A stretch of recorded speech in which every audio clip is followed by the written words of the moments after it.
Theology of the body is the term given to the teachings of Pope St. John Paul II on the human person and human sexuality, made during his 129 Wednesday audiences delivered between September 1979 and November 1984. It is a bold Christian response to the sexual revolution.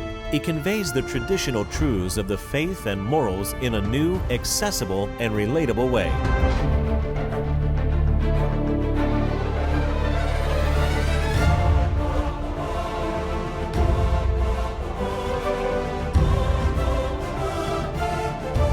John Paul II's Theology of the Body. Theology of the body എന്ന പഠന പരമ്പരയുടെ 13ാമത്തെ എപ്പിസോഡിലേക്ക് നിങ്ങൾക്കേവർക്കും സ്വാഗതം. നമ്മോടൊപ്പം TOBയുടെ ഈ പഠന ഗ്രൂപ്പും ചേരുന്നു. ഇന്നത്തെ നമ്മുടെ വിഷയം നാം പഠിക്കുവാനായിട്ട് തീരുമാനിച്ചിരിക്കുന്നത് നമ്മുടെ വിശ്വാസത്തിൻ്റെ ചട്ടക്കൂട് എന്ന് പറഞ്ഞാൽ എന്താണ്? What is the frame of our faith? നമ്മുടെ ക്രിസ്ത്യാനിറ്റിയുടെ ഏറ്റവും എസെൻസ് ആയിട്ടുള്ള കാര്യം എന്താണ്? അപ്പോൾ ഈ വിഷയത്തിലേക്ക് നമ്മൾ കടക്കുന്നതിന് മുമ്പ് നമുക്ക് പരിശുദ്ധാത്മാവിൻ്റെ പ്രത്യേക അഭിഷേകത്തിനായി പരിശുദ്ധ അമ്മയുടെ മാധ്യസ്ഥം തേടി നമുക്ക് പ്രാർത്ഥിക്കാം. നമുക്ക് ഒരുമിച്ച് ചൊല്ലാം. നന്മ നിറഞ്ഞ മറിയമേ സ്വസ്തി, കർത്താവ് അങ്ങയോടുകൂടെ സ്ത്രീകളിൽ അങ്ങ് അനുഗ്രഹിക്കപ്പെട്ടവളാവുന്നു. അങ്ങയുടെ ഉദരത്തിൻ്റെ ഫലമായി ഈശോ അനുഗ്രഹിക്കപ്പെട്ടവനാവുന്നു. പരിശുദ്ധ മറിയമേ തമ്പുരാന്റെ അമ്മേ, പാപികളായ ഞങ്ങൾക്ക് വേണ്ടി ഇപ്പോഴും ഞങ്ങളുടെ മരണസമയത്തും തമ്പുരാനോട് അപേക്ഷിച്ചുകൊള്ളണമേ. ആമേൻ. ഇപ്പോഴേ നമ്മൾ ഇന്നത്തെ വിഷയത്തിലേക്ക് നമ്മൾ കടക്കുകയാണ്. അതിനു മുമ്പ് ഞാൻ നിങ്ങളോട് ചോദിക്കുകയാണ്. ഇതെൻ്റെ ടീം എ, ടീം ബി, നിങ്ങൾ 2 ഗ്രൂപ്പായിട്ട് നിങ്ങൾക്ക് ചർച്ച ചെയ്യാനുള്ള അവസരമുണ്ട്. നിങ്ങൾക്കെന്താണ് തോന്നുന്നത്? എന്താണ് നമ്മുടെ വിശ്വാസത്തിൻ്റെ ചട്ടക്കൂട്, അല്ലെ the frame of our faith? അപ്പോൾ നിങ്ങൾക്ക് അങ്ങോട്ടും ഇങ്ങോട്ടും ഡിസ്കസ് ചെയ്യാം. എന്നിട്ട് പെട്ടെന്ന് ഗ്രൂപ്പിൽ ആരെങ്കിലും ഒരാൾ പറഞ്ഞാൽ മതി.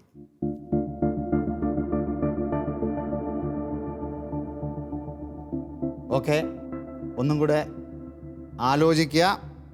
നമുക്ക് വിഷ്വലിലേക്ക് ആ ചോദ്യം ഞാനൊന്ന് പ്രൊജക്റ്റ് ചെയ്യുകയാണ്. എന്താണ് നിങ്ങൾക്ക് കിട്ടിയ ഉത്തരം? ടീം എ ആരാ പറയുന്നത്? ഒറ്റ വാക്കി പറഞ്ഞാൽ മതി. നമ്മുടെ വിശ്വാസത്തിന്റെ ചട്ടക്കൂട് എന്ന് പറയുന്നത് ക്രിസ്തു നമുക്ക് വേണ്ടി മരിച്ചു ഉദ്ധാനം ചെയ്തു എന്നതാണ്. ഈ വിശ്വാസം ഒരിക്കലും നമ്മൾ ഓക്കെ നമുക്ക് കൂടുതൽ അതിൻ്റെ എക്സ്പ്ലനേഷനിലേക്ക് പോകാം. ടീം ബി ആരാണ് നിങ്ങൾ പറയുന്നത്? എന്താ നിങ്ങൾ ഡിസ്കസ് ചെയ്തത്? പെട്ടെന്ന് അങ്ങ് പറഞ്ഞാൽ മതി. വിശ്വാസത്തിന്റെ ചട്ടക്കൂട് സഭ എന്ന ഒറ്റ വാക്കിൽ ഒതുക്കാം. വിശ്വാസത്തിന്റെ ചട്ടക്കൂട് സഭ എന്ന ഒറ്റ വാക്കിൽ. പ്രിയപ്പെട്ടവരെ, ഇതാണ് നമ്മൾ വിശകലനം ചെയ്ത് ഈ എപ്പിസോഡിൻ്റെ അവസാനത്തിൽ നിങ്ങളും നമ്മൾ കണ്ടുകൊണ്ടിരിക്കുന്ന പ്രേക്ഷകർക്കും എല്ലാവർക്കും ഇത് വളരെ വ്യക്തമാകുവാനായിട്ടാണ് നമ്മൾ ഈ എപ്പിസോഡ്.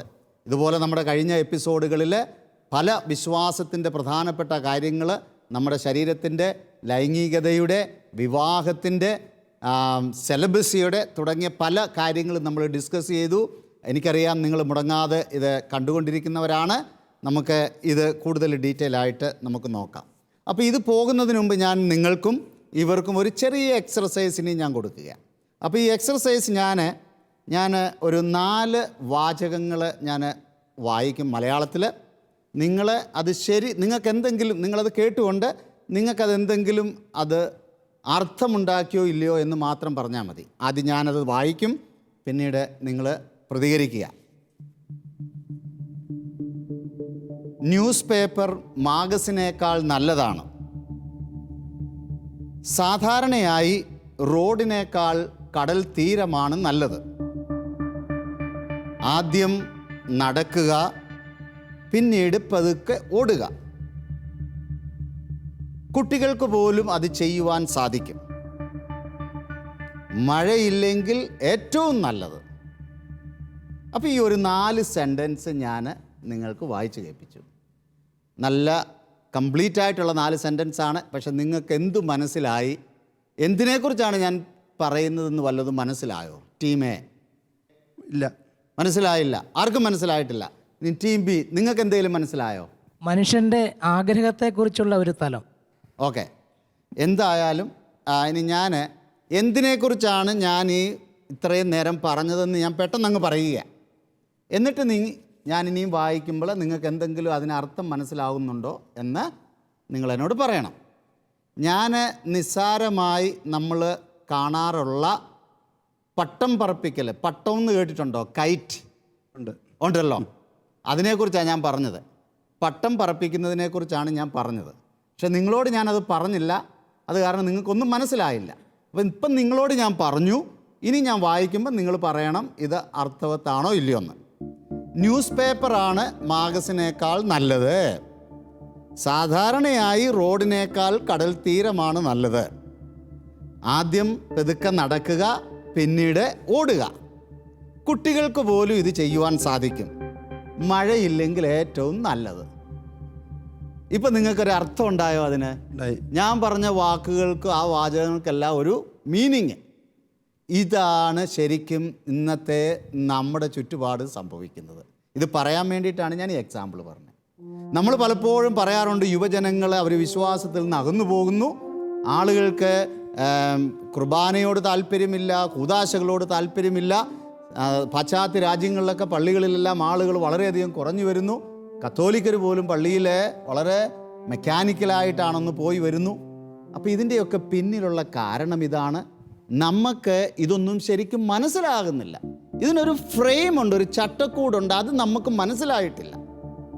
ഈ പട്ടത്തിൻ്റെ കാര്യം പറഞ്ഞതുപോലെ അത് മനസ്സിലായാൽ ഈ കൂദാശകളും നമ്മുടെ വിശ്വാസ സത്യങ്ങളുമൊക്കെ നമുക്ക് ആഴമായിട്ട് മനസ്സിലാവും. അതൊക്കെ നമുക്കൊരു അർത്ഥമുള്ളതായിട്ട് മാറും. ഈ മെക്കാനിക്കൽ അല്ലാതെ പല കാര്യങ്ങളും നമ്മൾ ചെയ്യുന്നത്, പ്രാർത്ഥനയായാലും കൂദാശകളായാലും വിശ്വാസത്തിൻ്റെ പരികർമ്മങ്ങളായാലും, നമുക്ക് വളരെ ആഴമായിട്ട് ജീവിതവുമായി ബന്ധപ്പെട്ട് നമുക്ക് തോന്നും. ഇതാണ് ഈ ഫ്രെയിം നമുക്ക് മനസ്സിലാകാതെ ഇരുന്നാലുള്ള കുഴപ്പവും, മനസ്സിലായാൽ നമുക്ക് എന്താണ് അതിനോടുള്ള ഗുണം എന്ന് ഞാൻ പറയാൻ ആഗ്രഹിച്ചത്. അപ്പോൾ ഇപ്പോഴേ ഞാൻ ഉത്തരം പറഞ്ഞോ നിങ്ങളോട്? നമ്മുടെ വിശ്വാസത്തിൻ്റെ ഫ്രെയിം വർക്ക് എന്താണ് എന്ന് പറഞ്ഞോ? ഇല്ല, പറഞ്ഞില്ല. നമുക്ക് അങ്ങോട്ടേക്ക് നോക്കാം, വിഷ്വലിലേക്ക് നോക്കാം. ഇവിടെ നിങ്ങൾക്ക് എന്തെങ്കിലും ഐഡിയ ഇവിടെ കിട്ടിയോ? എന്താണ് നപ്ഷ്യൽ യൂണിയന് വേണ്ടിയുള്ള ഡിസയർ എന്ന് പറഞ്ഞാൽ എന്താ? ഈ നപ്ഷ്യൽ എന്ന് പറഞ്ഞാൽ എന്താ എൻ്റെ അർത്ഥം? ഈ നപ്ഷ്യൽ എന്ന് പറയുന്ന ആരെയാ പറയുന്നത്? നപ്ഷ്യൽ എന്ന് പറഞ്ഞാൽ വൈവാഹിക ജീവിത, ഭാര്യയും ഭർത്താവിനും തമ്മിലുള്ള ആ ബന്ധത്തെയാണ് നപ്ഷ്യൽ എന്ന് പറയുന്നത്. മനസ്സിലായോ? ഭാര്യയും ഭർത്താവും തമ്മിലുള്ള ആ ആഴമായ ബന്ധവും യൂണിയനും. അപ്പം ഈ ഒരു ബന്ധത്തിനു വേണ്ടിയുള്ള ഒരു ദാഹം, ഒരു യൂണിയന് വേണ്ടിയിട്ടുള്ള ഒരു അതിയായ ആഗ്രഹം, ഇതെന്താണ് എന്നൊരു പക്ഷേ നിങ്ങൾക്ക് ഇപ്പം മനസ്സിലാകുകയില്ല. ഈ എപ്പിസോഡിൻ്റെ അവസാനം നിങ്ങൾ തന്നെ പറയും ശരിയാണ് എന്ന്. അപ്പം നമ്മൾ കഴിഞ്ഞ എപ്പിസോഡുകളിൽ നമ്മൾ കണ്ടു നമ്മുടെ ഈറോസ് എങ്ങനെ ഈറോട്ടിക്കായി, നമ്മുടെ ഡിസയർ എന്തിനു വേണ്ടിയിട്ടുള്ളതാണ് എന്ന് നമ്മൾ കണ്ടു. ദൈവമേ നീ എന്നെ, പറഞ്ഞു, കഴിഞ്ഞ എപ്പിസോഡുകൾ നമ്മൾ കേട്ടതാണ്, എന്നെ നിനക്ക് വേണ്ടി സൃഷ്ടിച്ചു, നിന്നിൽ എത്തിച്ചേരുന്നത് വരെ ഈ ഒരു വലിയ ദാഹം, നിന്നിൽ ഒന്നായി തീരുവാനുള്ള ദാഹം നീ എനിക്ക് തന്നു. അപ്പം നമ്മൾ ഇവിടെ പറഞ്ഞു ക്രിസ്തുവും നമ്മളും തമ്മിലുള്ള ബന്ധം, ഭാര്യാഭർത്തൃ ബന്ധം, ഇതെല്ലാം നമ്മളിവിടെ ബൈബിളിൽ നമ്മൾ പശ്ചാത്തലത്തിൽ നമ്മൾ സംസാരിക്കുകയുണ്ടായി. ഇപ്പം ഭാര്യാഭർത്താക്കന്മാരുടെ ബന്ധത്തിലും ക്രിസ്തു സഭയെ സ്നേഹിച്ചതുപോലെ നിങ്ങൾ സ്നേഹിക്കണം എന്ന് പറയുന്നതിൻ്റെ അർത്ഥമൊക്കെ നമ്മളിവിടെ മനസ്സിലാക്കി. ഒരു സ്പൗസൽ അനാലജി ഇവിടെ കൊണ്ടുവന്നു. ദൈവവും നമ്മളും തമ്മിലുള്ള ബന്ധത്തിൽ നമ്മൾ കഴിഞ്ഞ എപ്പിസോഡിൽ നമ്മൾ കാണുകയുണ്ടായി. മണവാളൻ, മണവാട്ടി, വിവാഹ വിരുന്ന് തുടങ്ങിയ കാര്യങ്ങളെല്ലാം. അപ്പം നമ്മുടെ ഏത് വിശ്വാസത്തിൻ്റെ കാര്യത്തിലെടുത്താലും, ഏത് സാക്രമെൻറ്റ്സ് എടുത്താലും ഈ ഡിസയറാണ്, ഈ യൂണിയന് വേണ്ടിയുള്ള വൺ ഫ്ലഷ്, ആ ഒരു യൂണിയന് വേണ്ടി ദൈവവുമായി ഒന്നായി തീരുവാനുള്ള ആ അതിയായ മനുഷ്യൻ്റെ ദാഹം, ഇതുണ്ടെങ്കിൽ മാത്രമേ വിശ്വാസവും അല്ലെങ്കിൽ നമ്മുടെ ജീവിതത്തിലെ പല കാര്യങ്ങൾക്കും നമുക്ക് അർത്ഥമുണ്ടാവുകയുള്ളൂ. അപ്പോൾ ദൈവവുമായി ഒന്നായി തീരുവാനാണ് ദൈവം ആഗ്രഹിക്കുന്നത്. നമ്മൾ കഴിഞ്ഞ എപ്പിസോഡുകളിൽ കണ്ടു എന്താണ് Jesus, our God is a personal God, ഒരു ക്രേസി ലവറാണെന്നല്ലേ? അങ്ങനെയല്ലേ കണ്ടത്? ഈസ് എ ക്രേസി ലവർ എന്നാണ് നമ്മൾ കണ്ടത്. അങ്ങേയറ്റം ഒരു ലവറിനെക്കാട്ടിലും ക്രേസി ആയിട്ട് നമ്മളുമായി ഒന്നായിത്തീരുന്ന ഒരു അനുഭവം. ഇതാണ് ദൈവം ആഗ്രഹിക്കുന്നത്. അപ്പോൾ ഇത് പലപ്പോഴും നമുക്കില്ലാതെ പോകുന്നത് കൊണ്ടാണ് പ്രാർത്ഥന വിരസമായി തോന്നുന്നത്. കുർബാന, കൂദാശകൾ, ഇതെല്ലാം നമുക്കൊരു യാന്ത്രികത തലത്തിലേക്ക് പോയിക്കൊണ്ടിരിക്കുന്നത്. അപ്പോൾ ഇവിടെ നമ്മൾ വീണ്ടും നോക്കുമ്പോൾ നമ്മൾ കഴിഞ്ഞ എപ്പിസോഡുകളിൽ കണ്ട ഒരു വാചകം വീണ്ടും ഞാൻ പറയുകയാണ്. നമുക്ക് വിഷ്വലിലേക്ക് നോക്കാം. അപ്പോൾ ദൈവത്തിന് വേണ്ടിയുള്ള ഈ ദാഹവും ആഗ്രഹവും നമ്മുടെ ഹൃദയത്തിൽ രേഖപ്പെടുത്തിയിരിക്കുന്നു.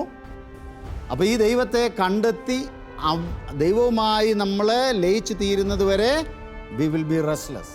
അപ്പോഴേ ഇത് ജോൺ പോൾ രണ്ടാമൻ മാർപ്പാപ്പ വളരെ വ്യക്തമായിട്ട് നമുക്ക് എക്സ്പ്ലെയിൻ ചെയ്ത് തന്നത് ഈ സ്പൗസൽ അനാലജിയിലൂടെയാണ്. ഭാര്യയും ഭർത്താവും തമ്മിലുള്ള ബന്ധം, അതുപോലെ ക്രിസ്തുവും സഭയും തമ്മിലുള്ള ബന്ധം, ഇതൊക്കെ നമ്മുടെ ആത്മീയ മണ്ഡലത്തിൽ നമുക്ക് മനസ്സിലാക്കി തന്നുകൊണ്ട് നമുക്ക് സ്ലൈഡിലേക്കൊന്ന് നോക്കാം. ഇവിടെ നമ്മുടെ ശരീരത്തിൻ്റെ രൂപകൽപ്പന തന്നെ, നമ്മൾ ആണായിരിക്കുന്നത് പെണ്ണായിരിക്കുന്നത് തന്നെ നമ്മൾ പരസ്പരം ഒന്നായിത്തീരുവാൻ കഴിഞ്ഞ എപ്പിസോഡുകളിലൊക്കെ നമ്മൾ കണ്ടു. എന്താണ് കണ്ടത്? ദൈവം നമ്മളെ ആണും പെണ്ണുമായി സൃഷ്ടിച്ചത് ഈ വലിയ സ്വർഗരാജ്യത്തിൽ എത്തിച്ചേരുന്നതിൻ്റെ ഒരു മുന്നാസ്വാദനം നമുക്ക് ഇവിടെ മനസ്സിലാക്കി തരുവാൻ വേണ്ടിയിട്ടാണ്, ഒരു മുന്നാസ്വാദനമായിട്ടാണ്. അപ്പോൾ ഇവിടെ പുരുഷൻ സ്ത്രീക്ക് വേണ്ടിയും സ്ത്രീ പുരുഷന് വേണ്ടിയും സൃഷ്ടിക്കപ്പെട്ടിട്ടുള്ള ആളുകളാണ്. അതുകൊണ്ടാണ് നമ്മൾ പറയുന്നത് കോംപ്ലിമെൻ്ററി എന്നൊക്കെ നമ്മൾ പറയാറുണ്ട്, തക്ക ഇണ കോംപ്ലിമെൻ്ററി. അപ്പോൾ ഇവിടെയൊക്കെ നമ്മൾ ഒരു കാര്യം മനസ്സിലാക്കുന്ന ഇതാണ്, സഭ എപ്പോഴും ഈ സ്പൗസൽ അനാലജി, ഭാര്യാഭർത്തൃ ബന്ധം ദൈവവുമായിട്ടുള്ള നമ്മുടെ ബന്ധത്തിലും വളരെയധികം ആഴമായിട്ട് കൊണ്ടുവരുന്നുണ്ട്. നമ്മൾ മണവാളൻ മണവാട്ടി എന്നൊക്കെ പറയുന്നത് അങ്ങനെയാണ്. അപ്പം ഞാൻ നിങ്ങളോട് ഇനി ഒരു ചോദ്യം ചോദിക്കട്ടെ. ബൈബിളിൽ ആദ്യമായി മനുഷ്യൻ സംസാരിച്ചത് എന്താ?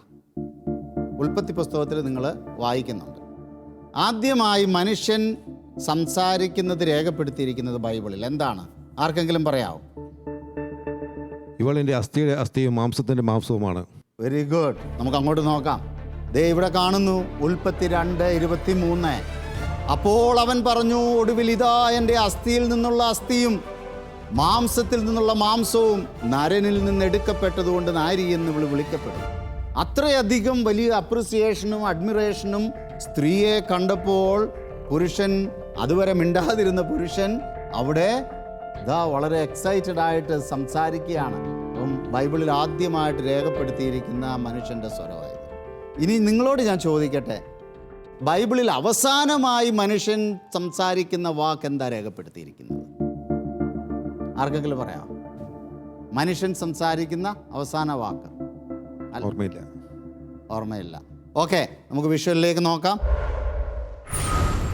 വെളിപാട് പുസ്തകം 22-ാം അധ്യായം 17ഉം 20ഉം വാക്യങ്ങളിൽ അവസാനം ഇതാണ്, ആത്മാവും മണവാട്ടിയും പറയുന്നു, വരിക, കേൾക്കുന്നവർ പറയട്ടെ, വരിക, കർത്താവായ യേശുവേ വരണമേ.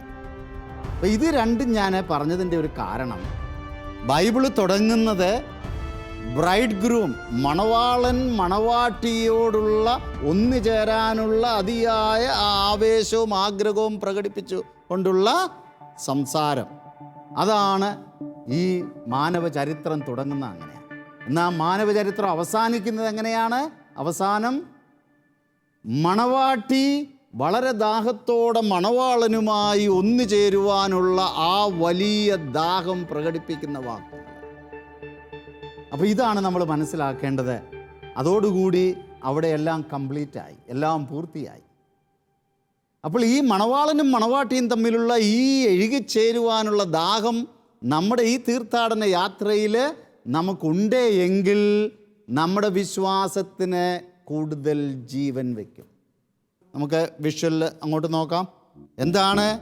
ഒരു ക്രേസി ലവറിനെ കുറിച്ച്, ഉത്തമഗീതത്തെക്കുറിച്ച് ഞാൻ കഴിഞ്ഞ എപ്പിസോഡ് സംസാരിക്കുകയുണ്ടായി. ബെനഡിക്റ്റ് മാർപ്പാപ്പ ഇതാണ് പറഞ്ഞിരിക്കുന്നത്, സോളമൻ്റെ ഉത്തമഗീതത്തെ ബിബ്ലിക്കൽ വിശ്വാസത്തിൻ്റെ ആകെത്തുകയുടെ പ്രകാശനമാക്കി നമുക്ക് അതിനെക്കുറിച്ച് ചിന്തിക്കാമെന്ന്. അപ്പം നമ്മുടെ എല്ലാം വിശ്വാസത്തിൻ്റെ ഈ ആഴം അവിടെ നിങ്ങൾ ഉത്തമഗീതം വായിച്ചിട്ടുണ്ടെങ്കിൽ അറിയാം. അനാലജിക്കലി മണവാളനും മണവാട്ടിയും തമ്മിലുള്ള സംസാരങ്ങളാണ് അവിടെ നടക്കുന്നത്. അത് നമ്മൾ ആ സ്പിരിറ്റിൽ വായിക്കുമ്പോൾ, ഈ ഒരു ദാഹത്തിൽ വായിക്കുമ്പോൾ നമുക്കതിൻ്റെ ശരിയായിട്ടുള്ള അർത്ഥം മനസ്സിലാവും. അപ്പോൾ ഇവിടെ വീണ്ടും നമ്മൾ ചിന്തിക്കുമ്പോൾ ഇതാണ് നമുക്ക് വേണ്ടത്. ദൈവം ഒരു മണവാളൻ എന്നതുപോലെ നമ്മളെ സ്നേഹിക്കുന്നു. നമുക്ക് വീണ്ടും വിഷ്വലിലേക്ക് നോക്കാം. നമ്മെ ഒരു മണവാളൻ എന്നതുപോലെ ആണ് ദൈവം നമ്മളെ സ്നേഹിക്കുന്നത്. അപ്പോൾ ദൈവം നമ്മളുമായി ഒന്നാകാനും കൂട്ടിച്ചേരാനും അത്യധികം ദാഹിക്കുന്നു. അപ്പോൾ ഇവിടെ ക്രൈസ്തവ ജീവിതം മുഴുവനും ക്രിസ്തുവും സഭയും തമ്മിലുള്ള ആ ഒരു ദാമ്പത്യ സ്നേഹത്തിൻ്റെ അടയാളമാണ് പേറുന്നത് എന്നാണ് സഭ നമ്മളെ പഠിപ്പിക്കുന്നത്. അതുകൊണ്ടാണ് പൗലോസ്ലീഹ പറഞ്ഞത് ഇതൊരു മിസ്റ്ററിയാണ്. ഈ മിസ്റ്ററി മനസ്സിലാകണമെങ്കിൽ ക്രിസ്തുവും സഭയും തമ്മിലുള്ള ആ വൈവാഹിക ബന്ധം നമ്മൾ മനസ്സിലാക്കണം. ഈവൻ വിവാഹമോ നമ്മുടെ ജീവിതത്തിലെ എന്തും മനസ്സിലാക്കണമെങ്കിൽ യേശു കടന്നു വന്നത് നമ്മുടെ വികാരങ്ങളെ, ഈ ഒരു ഡിസയറിനെ കൂടുതൽ തീക്ഷ്ണമാക്കാൻ വേണ്ടിയിട്ടാണ്. ഇനി ഞാൻ നിങ്ങളോട് ഒരു ചോദ്യം കൂടെ ചോദിക്കാം. ഒരുപാട് ചോദ്യങ്ങൾ ചോദിച്ചു, ഇനി ഓഡിയൻസിനോട് ചോദിക്കട്ടെ. യോഹന്നാൻ്റെ സുവിശേഷത്തിൽ ആദ്യമായിട്ട് യേശു സംസാരിച്ച വചനം എന്താ? മാനസാന്തരപ്പെടുവീൻ. അല്ല, അതൊന്നുമല്ല. ആർക്കെങ്കിലും? എനിക്കറിയാം ഓഡിയൻസിൽ പലർക്കും അതിൻ്റെ ഉത്തരം കിട്ടിയിട്ടുണ്ടാവും. ഒരുപക്ഷെ അവർ ബൈബിൾ നോക്കുന്നുണ്ടാവും. എന്നാലും നിങ്ങൾക്ക് സാരമില്ല, വിഷ്വലിലേക്ക് നോക്കുക. യോഹന്നാൻ്റെ സുവിശേഷം 1-ാം അധ്യായം 38-ാം വാക്യത്തിൽ എന്താ അവിടെ കാണുന്നത്? യേശു തിരിഞ്ഞ് തന്നെ അനുഗമിക്കുന്നവരെ കണ്ടിട്ട് എന്താ ചോദിച്ചേ? നിങ്ങൾ എന്താണ് അന്വേഷിക്കുന്നത്? What are you looking for? അപ്പോൾ അവിടെ നമ്മളെ ആ ഹൃദയത്തിൻ്റെ ഡിസയർ എന്താണ് എന്ന് യേശു അവിടെ അന്വേഷിക്കുക. ഇനി സമറിയാക്കാരിയുടെ ഒരു കഥ നമുക്കറിയാം. യോഹന്നാൻ്റെ സുവിശേഷം 4-ാം അധ്യായത്തിൽ നമ്മൾ അവിടെ കാണുന്നുണ്ട് സമറിയാക്കാരിയുടെ.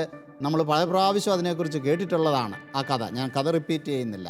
പക്ഷെ അവിടെ ഒരു കാര്യം നടക്കുന്നുണ്ട്. ഈ ലോകത്തിലുള്ള പല സുഖങ്ങളുടെയും പിന്നാലെ പരക്കം പാഞ്ഞ സമറിയാക്കാരി സ്ത്രീ വെള്ളം കോരാൻ വരുന്നു. ഈശോ അവിടെ അവൾക്ക് വേണ്ടി കാത്തിരിക്കുന്നു.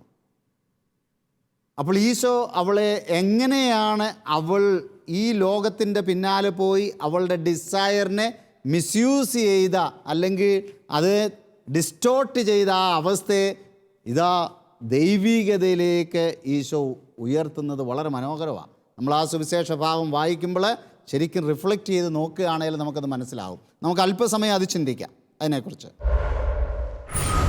അവിടെ എന്താണ്?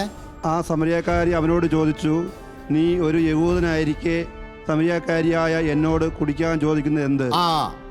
ആദ്യം യേശുവിനെ കണ്ടപ്പോൾ സമറിയാക്കാരിക്ക് എങ്ങനെയാ തോന്നിയത്? ഒരു വഴിപോക്കൻ, അല്ലെങ്കിൽ ഒരു യഹൂദൻ. ഓക്കെ, അടുത്ത സ്റ്റെപ്പിൽ അടുത്ത ആൾ വായിച്ചു. ബോബി വായിക്കാവോ? അവൾ പറഞ്ഞു, പ്രഭു, വെള്ളം കോരാൻ എനിക്ക് പാത്രമില്ല, ആഴമുള്ളതും. ഓക്കെ, നിങ്ങൾ അതിൽ വായിക്കുക. ഞാനത് പെട്ടെന്ന് അത് പറയാൻ വേണ്ടിയിട്ടാണ്. അടുത്ത സ്റ്റെപ്പിൽ എന്താ അവൾ വിളിക്കുന്നത്? അവൾ യേശുവിനെ പ്രഭു. വഴിപോക്കനിൽ നിന്നും നെക്സ്റ്റ് സ്റ്റെപ്പ് പ്രഭു ആയി. ഓക്കെ, അത് 4-ാം അധ്യായം 11-ാം വാക്യം. ഓക്കെ, അടുത്ത ഭാഗം കൂടെ നമുക്ക് നോക്കാം. ഇവിടെ എന്താ പറഞ്ഞത്? അടുത്ത ആൾ വായിച്ചോ. അവൾ പറഞ്ഞു, പ്രഭു, അങ്ങ് ഒരു പ്രവാചകനാണെന്ന് ഞാൻ മനസ്സിലാക്കുന്നു. പ്രഭു കഴിഞ്ഞിട്ട് ഇപ്പോൾ എന്താണ് യേശുവിനെ അവൾക്ക് മനസ്സിലായത്? എങ്ങനെയാണ്? ഒരു പ്രവാചകനായിട്ട് മനസ്സിലായി 19-ാം വാക്യത്തിൽ. അത് കഴിഞ്ഞിട്ട് അടുത്ത വാക്യത്തിൽ എന്താണ്? നീ മിശിഹായ, നീ രക്ഷകനാ, വരാനിരിക്കുന്നവനാ. നോക്കുക, പാപത്തിൻ്റെ അടിമത്തത്തിൽ നിന്ന് ഈശോ അവളെ എങ്ങനെയാണ് അവളുടെ വികാരങ്ങളെ റൈറ്റ് ഡിറക്ഷനിലേക്ക് വിട്ടത്? എന്തിനു വേണ്ടിയിട്ടുള്ള?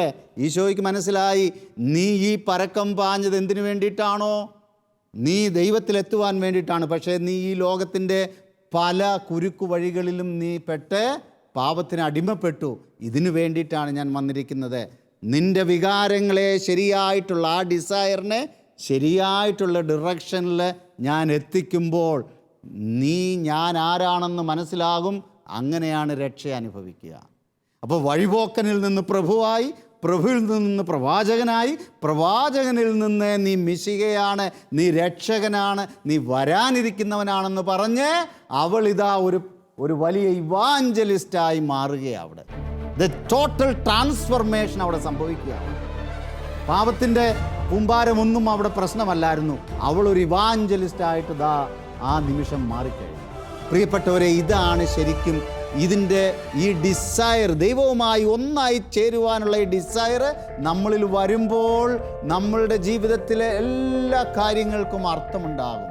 നമ്മുടെ വിശ്വാസങ്ങൾക്ക് മാത്രമല്ല, കുടുംബ ബന്ധങ്ങൾക്ക്, സ്നേഹബന്ധങ്ങൾക്ക്, അടുത്തുള്ള വ്യക്തികൾ, നമ്മൾ ജോലി ചെയ്യുന്ന സ്ഥലങ്ങളിൽ എല്ലാത്തിനും നമുക്ക് മാറ്റങ്ങൾ സംഭവിക്കും. അതുകൊണ്ടാണ് ശരീരത്തിൻ്റെ ദൈവശാസ്ത്രം തിയോളജി ഓഫ് ദ ബോഡി ഒരു ടോട്ടൽ ലൈഫ് ട്രാൻസ്ഫോമിങ് എക്സ്പീരിയൻസ് ആണ് എന്ന് പറയുന്നത്. മനസ്സിലായോ? ഇനി നമ്മൾ ഈ രീതിയിൽ ഞാനൊരു എക്സാമ്പിൾ പറഞ്ഞാൽ, പരിശുദ്ധ കുർബാന, നമ്മളെല്ലാ ദിവസവും കുർബാനയ്ക്ക് പോകുന്ന വ്യക്തികളാണെന്ന് വിചാരിച്ചു. നമ്മളെല്ലാ ദിവസവും കുർബാനയ്ക്ക് പോകുന്നു. അപ്പോൾ പലപ്പോഴും നമ്മൾ കുർബാനയ്ക്ക് സാധാരണയായി നമ്മൾ വളരെ തീക്ഷ്ണമായിട്ടാണ് നമ്മൾ പോകുന്നത്, അല്ലെങ്കിൽ എല്ലാ ദിവസവും പോവുകയില്ല. അപ്പോൾ എല്ലാ ദിവസവും നമ്മൾ കുർബാനയ്ക്ക് ചെല്ലുന്നു. നമ്മൾ സാധാരണ ഉള്ളതുപോലെ അവിടെ നിന്നു, കുർബാന സ്വീകരിച്ചു, കഴിഞ്ഞു, പോന്നു. നമുക്ക് വലിയ എക്സ്പീരിയൻസ് ഒന്നും ഉണ്ടാകണമെന്നില്ല. Okay, generally speaking. അതേസമയം നമ്മളൊരു പരിശുദ്ധ കുർബാനയ്ക്ക് ചെല്ലുമ്പോൾ, ഓ നിത്യമണവാള, നീയുമായി ഇഴുകിച്ചേരുവാനുള്ള എൻ്റെ ഈ ദാഹത്തെ നീ കൂടുതൽ കൂടുതൽ ആഴപ്പെടുത്തി അതിനെനിക്ക് ശമനം തരണമേ.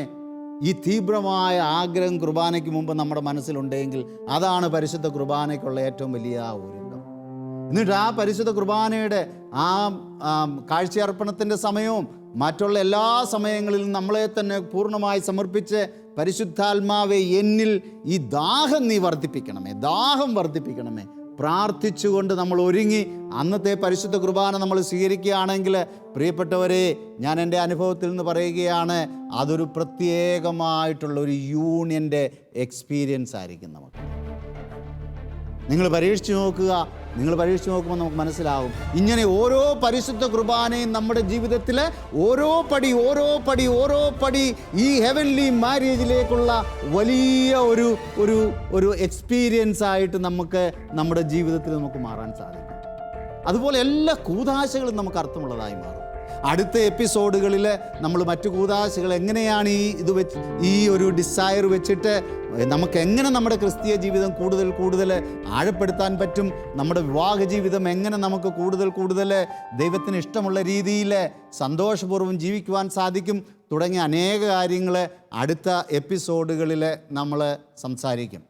അതുകൊണ്ട് നിങ്ങൾ തീർച്ചയായിട്ടും തുടർച്ചയായി ഈ എപ്പിസോഡ് കാണുന്നുണ്ട് എന്നറിയാം. ഒരു എപ്പിസോഡ് പോലും മിസ്സാകരുത്. ഇതൊരു പഠന പരമ്പരയാണ്. നിങ്ങളൊന്ന് മിസ്സായിട്ടുണ്ടെങ്കിൽ അടുത്ത കാര്യം മനസ്സിലാക്കുവാൻ അല്പം ബുദ്ധിമുട്ടുണ്ടാകും. ഇനിയും നിങ്ങൾക്ക് എന്തെങ്കിലും സംശയങ്ങളുണ്ടെങ്കിൽ ഇതാ ഇമെയിൽ നോക്കുക. അടുത്ത ആഴ്ച നമ്മൾ കാണുന്നത് വരെ good bye. Jesus loves you. നിങ്ങളുടെ വിലപ്പെട്ട അഭിപ്രായങ്ങളും നിർദ്ദേശങ്ങളും സംശയങ്ങളും ഞങ്ങളെ അറിയിക്കുക. info@tobforlife.org. അടുത്ത എപ്പിസോഡിൽ നമ്മൾ പ്രധാനമായിട്ടൊരു ചോദ്യം ചോദിച്ചുകൊണ്ടാണ് തുടങ്ങുന്നത്. What is the opposite of love? സ്നേഹത്തിൻ്റെ വിരുദ്ധമായിട്ടുള്ള അല്ലെങ്കിൽ സ്നേഹത്തിൻ്റെ ഓപ്പോസിറ്റ് എന്താണ്? ഈ ഒരു ചോദ്യവുമായി നമ്മൾ അടുത്ത എപ്പിസോഡിൽ നമ്മുടെ ജീവിത ബന്ധത്തിലെ പല കാര്യങ്ങളും നമ്മൾ പരിശോധന ചെയ്യുന്നു. എങ്ങനെ നമുക്ക് വ്യക്തിബന്ധങ്ങളിൽ നമ്മുടെ ജീവിതത്തിൽ സന്തോഷപൂർവ്വം ജീവിക്കുവാൻ സാധിക്കും തുടങ്ങിയ കാര്യങ്ങൾ നമ്മൾ അടുത്ത എപ്പിസോഡിൽ ചർച്ച ചെയ്യുന്നു. എന്താണ് സ്നേഹത്തിന് വിരുദ്ധമായിട്ടുള്ളത്? What is the opposite of love? ഉത്തരം കണ്ടുപിടിച്ചുകൊണ്ട് വീണ്ടും നമുക്ക് അടുത്ത ആഴ്ച കാണാം. John Paul II's Theology of the Body.